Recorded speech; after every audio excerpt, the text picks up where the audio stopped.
All right, y'all, I've made plenty of videos about sea moss, but I'd like to just talk about it over and over again and promote it because this thing alone, it has burdock root and bladderwrack, and that alone, those three things are going to help you with so many health issues. We need 101 minerals in our body to function properly. Usually, everyone's functioning on about half of that. This has 92 of the 101 minerals that we need, so that alone should tell you just is very, very good for your body. And for your hair loss, hair thinning, you are deficient in minerals, and you also got to change your diet a bit. But sea moss, a great way to start, get those minerals back in, improve your hair. And then it has burdock root, that's going to help cleanse your blood. So it could be so many things that are bad in your blood, toxins, metals, whatever it may be. This cleans it, burdock root.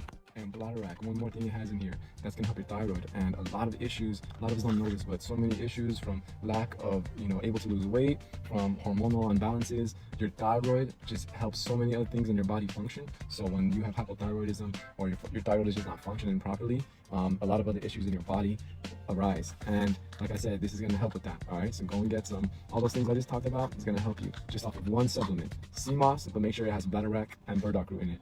So hopefully you guys are acting on what I'm talking about and, actually go and do your own research at least, right? Because that's step one. At least I sparked your curiosity. But yeah, go check this out, guys. I promise you, you're going to feel a difference. Not to mention, just get all that mucus out of your system. You're going to feel a lot better.